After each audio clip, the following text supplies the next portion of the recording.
पिता और पुत्र और पवित्र आत्मा के नाम पर आमीन।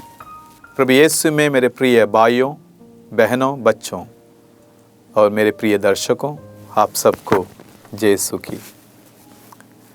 प्रभु यीशु मसीह सचमुच जी उठा है। Hallelujah, hallelujah. जब हम ईस्टर संडे में प्रवेश किए हैं, हमारे अंदर से यही आवाज़ गूंजती है और हम यही नारा लगाते हैं आज के दिन कि हमारा प्रभु सचमुच मृतकों में से जी उठा है। 3 दिन पहले हम क्रूस के नीचे खड़े थे, निराश, टूटी हुई आशा के साथ मौन में डूबे थे हम। मसीह का शव कब्र में रखा गया था और लगा कि सब समाप्त हो गया है, कोई आशा ही नहीं रह गया है, कोई उम्मीद ही नहीं रह गई है। हमें लगा, दुनिया को लगा सब कुछ समाप्त हो गया है। लेकिन आज सुबह एक घोषणा ने इतिहास को बदल डाला है। आज सुबह एक घोषणा ने पूरे इतिहास को बदल डाला है और ये घोषणा है, वो यहाँ नहीं है, वह जी उठा है। हालेलुया। वह यहाँ नहीं है, वह जी उठा है। संत लूकास के सुसमाचार अध्याय 24 पद संख्या 6, वह जी उठा है। और इस घोषणा ने पूरे इतिहास को बदल डाला है, मेरे जीवन को बदल डाला है, आपके जीवन को बदल डाला है, हर एक इंसान के जीवन को बदल डाला है। प्रभु यीशु मसीह सचमुच जी उठा है। इसलिए मैं कहता हूं, प्रभु यीशु मसीह का जी उठना, प्रभु यीशु मसीह का पुनरुत्थान हर एक कैथोलिक विश्वासी के लिए, हर एक विश्वासी के लिए एक घटना नहीं है, पर एक जीवन का आधारशिला है, आधार है। हमारे विश्वास के जीवन का आधार है प्रभु यीशु मसीह का पुनरुत्थान। इसलिए संत पौलुस हमें बताता है, यदि मसीह ना जी उठा तो क्रूस पर केवल एक बलिदान होता, शिष्य हमेशा डर में रहते, चर्च कभी जन्म नहीं लेता, हमारा विश्वास केवल एक स्मारक बनकर रह जाता। अगर प्रभु यीशु मसीह नहीं जी उठे होते। लेकिन हकीकत यह है, वास्तविकता यह है, रियलिटी यह है कि प्रभु यीशु मसीह सचमुच जी उठा है। प्रभु यीशु मसीह सचमुच जी उठा है और सब कुछ बदल गया है। प्रभु यीशु मसीह सचमुच जी उठा है और सब कुछ बदल गया है। पाप की शक्ति टूटी। जो पाप डींग मारता था, उसकी शक्ति टूटी। हम पढ़ते हैं रोमियों के नाम संत पौलुस का पत्र अध्याय 6 पद संख्या 9 से 10। जिनके पास बाइबल है वो नोट करके पढ़ सकते हैं। पाप की शक्ति टूटी। जब प्रभु यीशु मसीह जी उठा है, पाप की शक्ति टूटी। बार बार अपने दिल में बोलो, पाप की शक्ति अभी टूट गई है प्रभु यीशु मसीह के जी उठने से, और मृत्यु की जंजीरें टूट गई है। अब मृत्यु हमें अपने जंजीरों से बांध नहीं सकती। हमें आजाद किया है हमारे प्रभु ने, हमें रिहा किया है हमारे प्रभु ने। मौत का हमारे ऊपर और कोई अधिकार ही नहीं है। हम आनंद जीवन के सदस्य बन गए हैं। हम आनंद जीवन के सदस्य बन गए हैं और आशा का एक नया सूरज जग उठा है। आशा का एक नया सूरज जग उठा है प्रभु यीशु मसीह के जी उठने से। प्यारियों, और इन सच्चाइयों पर आज हमें अपने जीवन केंद्रित करना है। अभी मेरे जीवन में पाप की कोई जगह नहीं है, मेरे जीवन में मृत्यु की कोई जगह नहीं है, मेरे जीवन में निराशा की कोई जगह नहीं है। मेरे जीवन में अगर जगह है तो हमारे प्रभु के लिए है, प्रभु यीशु मसीह के लिए है और जो प्रभु यीशु मसीह जो आशा मुझे प्रदान करता है, जो ज्योति मुझे प्रदान करता है, सिर्फ उसी के लिए मेरे दिल में, मेरे जीवन में जगह है, मेरे परिवार में जगह है। इन भावनाओं के साथ हमें ईस्टर संडे को जीना है। इन भावनाओं के साथ हमें पुनरुत्थान को जीना है। पुनरुत्थान में जैसे कहा, घटना नहीं है, वास्तविकता है, मेरे जीवन का रियलिटी है, वो मुझे अपने जीवन में उतारना है। इसलिए पुनरुत्थान, जब हम पुनरुत्थान बोलते हैं या जब हम पुनरुत्थान पर मनन करते हैं, एक और चीज़ हमें सोचना है कि पुनरुत्थान जो है सिर्फ पुनरुत्थान ही नहीं, प्रभु यीशु मसीह का जी उठना ही नहीं, ईश्वर की अंतिम हाँ है मानवता के लिए। The last yes to humanity. Resurrection जो है, पुनरुत्थान जो है, खुदा परमेश्वर की एक अंतिम हाँ है पूरे मानवता के लिए। मैं क्यों ये कह रहा हूं? देखो, ईश्वर का उत्तर है हर उस नाक को जो दुनिया ने सत्य और प्रेम और भलाई को दिया था। जब प्रभु यीशु मसीह खुदा का बेटा इस संसार पर आया, उसने क्या किया? पूरे सुसमाचार में हम पढ़ते हैं, उसने प्रेम दिखाया, उसने दया दिखाया, वो सत्य को लोगों के सामने रखा, भलाई की लोगों की। लेकिन उस प्रेम के लिए इस दुनिया ने उस प्रभु को क्या दिया? ना कहा। उस दया के लिए उस दुनिया ने क्या बोला? ना बोला। कोई मानने के लिए तैयार नहीं था। इसलिए हम देखते हैं जब पिलातुस को पूछा गया, न्याय करें, इंसाफ दें, तो वो चुप रहा, हाथ धो लिया, ना कह करे मेरे से नहीं होगा। जो बंदा प्रेम का पाठ पढ़ाने आया था कि पाठ पढ़ाने आया, उसको ये ना कह हाथ धो लिया था। दुनिया ने ना कह देता प्रभु को। और जब भीड़ ने क्रूस पर चढ़ाव करके चिल्लाया, जब पिलातुस ने पूछा कि मैं आपके लिए यीशु को रिहा करूं या बराबस को रिहा करूं, किसको रिहा करूं? नो, यीशु को नहीं। उन्होंने ना ही बोला। जब उन्होंने ना बोला, वो किसके प्रति वो ना था? वो प्रेम के प्रति ना था, दया के प्रति ना था, कल्याण के प्रति ना था। यीशु मसीह जो मुक्ति का संदेश लेकर आया था, उस मुक्ति के संदेश के प्रति वो ना था। और जब शिष्य भाग गए थे, पतरस ने क्या कहा? मैं जानता नहीं हूं, ना ना ना ना, मैं उसका शिष्य नहीं हूं। सभी डर के मारे भाग गए थे। वो डर ने प्रभु यीशु के प्रेम के प्रति ना बोलने के लिए मुझे मजबूर किया था। जब चारों पास से जो है ना ना ना बोलने लगे, खुदा बाप अपने बेटे को पुनर्जीवित करके पुनरुत्थान की सत्य को हमारे सामने रखते हुए कहता है, मैं आखिरी बार उन सभी ना को लिए एक हाँ कह रहा हूँ। वो हाँ ये है कि ये है मेरा बेटा, यही है मेरा पुत्र। तुमने ना कहा, लेकिन मैं आज हाँ कह रहा हूँ, ये मेरा बेटा है। मैं यूं ही हारने दूंगा अपने बेटे को। तुम्हें बचाने के लिए मैं अपने बेटे को भेजा था, और आज उस बेटे को महिमान्वित कर रहा हूं। उस महिमा में वो फिर शामिल हो रहा है, जिस महिमा को छोड़कर दास का रूप धारण कर इस दुनिया में आकर सब कुछ तुम्हारे लिए मेरे लिए वो सहा, फिर भी हमने उस प्रभु को ना बोला। पिता परमेश्वर पुनरुत्थान के जरिए हमें हाँ बोल रहा है कि ये मेरा प्रिय बेटा है। हमें क्या करना है? पुनरुत्थान हमारे विश्वास को अभी जगाना है।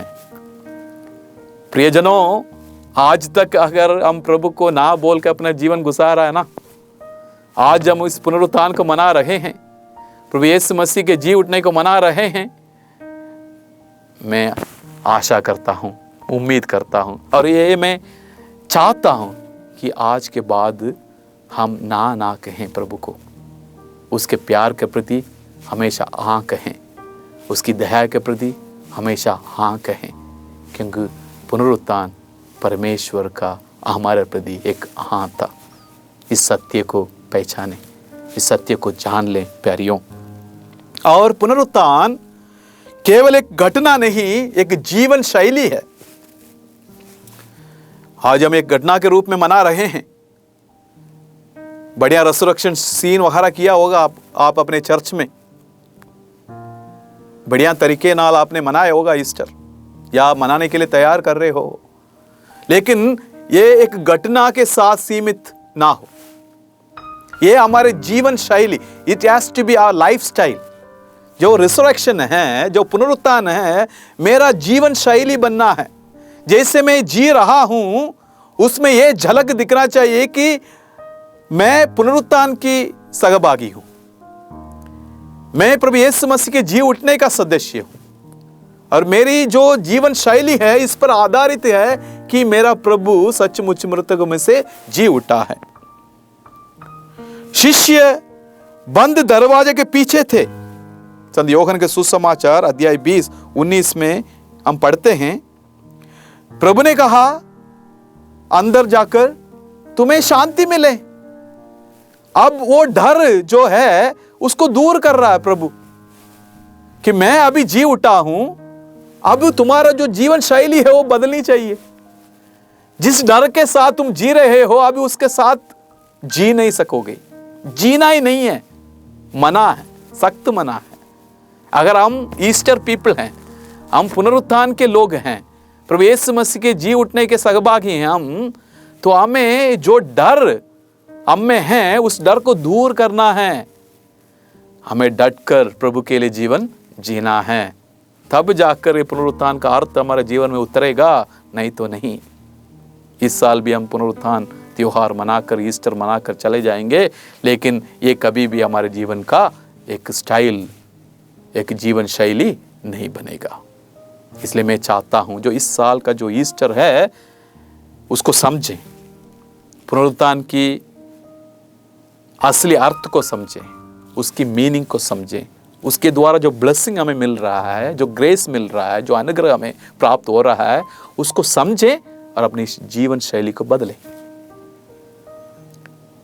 एज क्रिश्चियंस, जो ईसाई हमारे जीवन में, हम टूटेंगे नहीं, हमें टूटना नहीं चाहिए, हमें डरना नहीं चाहिए, क्योंकि हमारे जीवन से जो डर का अंधकार है, निराशा का अंधकार है, प्रभु ने दूर किया है, तभी जाके वो पुनरुत्थान का अर्थ होगा हमारे जीवन में। नहीं तो कैसे वो अर्थ होगा? कैसे मैं कह सकता हूं I am belonging to Easter glory, मैं उस पुनरुत्थान की महिमा की सहभागी मैं कैसे कह सकता हूं जब मैं डर में जी रहा हूं, जब मैं निराशा में जी रहा हूं? मैं ये कैसे कह सकता हूं? ऐसे ईसाई कह नहीं सकता हूं। इसलिए ये जो पुनरुत्थान है ये कटना नहीं है, ये हमारे जीवन की जीवन शैली होना बहुत जरूरी है, और इस संदेश को हमें गले लगाना है आज के दिन जब ईस्टर मना रहे हैं। और आज की दुनिया में ईस्टर की आवाज क्या है? आज हम ईस्टर मना रहे हैं, एक दूसरे को हम हैप्पी ईस्टर आज बोलेंगे। आज की दुनिया में, इस संदर्भ में ईस्टर की आवाज क्या है? इस टूटे हुए संसार में जहां युद्ध, बीमारी, अशांति और अकेलापन है, ईस्टर हमें याद दिलाता है प्यारियों, अंतिम शब्द मृत्यु का नहीं जीवन का होगा। कई सारे लोग जो है अपने जीवन में आशा, जीने की उम्मीद खो बैठे हैं। कई सारे लोग बड़ी बड़ी बीमारियों से गुजरते समय जीने की उम्मीद छोड़ देते हैं, लेकिन मृत्यु अंतिम उत्तर नहीं होना चाहिए। मृत्यु, मौत अंतिम उत्तर नहीं होना चाहिए। अंतिम उत्तर है आनंद जीवन। जब हम सचमुच प्रभु में रहकर जीवन गुजारेंगे कि हम इस मौत से नहीं डरेंगे, क्योंकि हमारे लिए जीवन सुरक्षित है, हमारे लिए आनंद जीवन सुरक्षित है। जिस प्रकार आज प्रभु मृतक में से जी उठा है और वो हमें आनंद जीवन देने का वायदा कर रहा है कि हम मौत से डरे ना, हमें भी आनंद जीवन जरूर प्राप्त होगा। प्यारियों, आज के दिन की जो आखिरी जो संदेश मैं आप लोगों को देना चाहता हूँ, ईस्टर संडे वाले दिन जब हम इस उम्मीद से जी रहे हैं कि हमारे प्रभु जी उठा है, मैं आखिरी संदेश आपको यही देना चाहता हूँ कि हम ईस्टर पीपल हैं। We are Easter people. हम ईस्टर लोग हैं, हम ईसाई लोग, हम मसीही विश्वासी, हम ईस्टर लोग हैं। ईस्टर लोगों का मतलब क्या है? हमारे जीवन की परिभाषा अब कब्र नहीं। हमारे जीवन की परिभाषा, the definition of our life tomb नहीं है, कब्र नहीं है, बल्कि खाली कब्र है। जिस कब्र में कुछ भी नहीं है, उस कब्र से हमारा प्रभु जी उठा है। ये हमारे जीवन की परिभाषा है। इसलिए हम लोग ईस्टर पीपल हैं। हम दुखों में भी आशा रखते हैं। ये सब लक्षण है, सिम्टम्स है ईस्टर पीपल होने का। जैसे हमारे शरीर में कोई प्रॉब्लम है, बीमारी है, तो कुछ सिम्टम्स हैं, सर्दी, जुकाम, बुखार, ये सब कुछ लक्षण है कुछ बीमारियों का। अगर हम अपने आप को ईस्टर के साथ जोड़ते हैं, प्रभु यीशु मसीह के पुनरुत्थान के साथ जोड़ते हैं, तो हमारे जीवन में भी कुछ लक्षण झलकना है। लोग देखकर बोल सके, हाँ ये ईस्टर पीपल हैं, ये उस परमेश्वर के पुत्र पुत्रियां हैं जो कब्र में नहीं रह गया है, वो कब्र से जी उठा है, वो कब्र खाली है। इसलिए ये ईस्टर पीपल का लक्षण ये है। हम दुख में भी आशा रखते हैं और हम हार में भी जय की बात करते हैं। जब हम हारते हैं अपने जीवन में, हारना प्राकृतिक है, नेचुरल है, लेकिन उस हार में भी हम जय की भावना रखते हैं, जय की बात करते हैं, और हम मौत के सामने भी हालेलुया गाते हैं। हम मौत के सामने भी हालेलुया गाते हैं, क्योंकि हमारा प्रभु सचमुच जी उठा है। Hallelujah, hallelujah. इसलिए हम मौत के सामने डरेंगे नहीं, हम हालेलुया की गीत गाएंगे, हम नारा लगाएंगे कि प्रभु यीशु जी उठा है। Hallelujah, hallelujah. क्यों? क्योंकि मसीह जी उठे हैं और हम भी उसके साथ जी उठे हैं। प्यारियों, आज आप सबको मैं हैप्पी ईस्टर कहता हूँ कि हम सभी पुनरुत्थान के लोग हैं, हम सभी ईस्टर लोग हैं। इसलिए इस ईस्टर की जो भावनाएं हैं वो हमारे जीवन में हमें उतारना है और उस आशा के साथ हमें अपना जीवन जीना है। अब हम नए लोग बन गए हैं, हम प्रभु यीशु मसीह के पुनरुत्थान के सदस्य बन गए हैं। हम आशा के साथ, उम्मीद के साथ अपने जीवन जीने की कोशिश कीजिएगा। once again wish you all a very very happy Easter। आइए अब अपने आंखें बंद करें और प्रभु से आज के इस दिन प्रार्थना करें। ये पुनर्जीवित प्रभु यीशु मसीह, तेरे पुनरुत्थान से तूने मुझे नया जीवन दिया। जब मैं हारा हुआ था तूने आशा दी, जब मैं पाप में गिरा था तूने क्षमा दी, जब मैं मृत्यु से डर रहा था तूने कहा मत डर, मैं जीवित हूं। मुझे अपने पुनरुत्थान का साक्षी बना कि मैं इस संसार को बता सकूं मसीह जी उठा है, सचमुच जी उठा है। हालेलुया, हालेलुया, आमीन।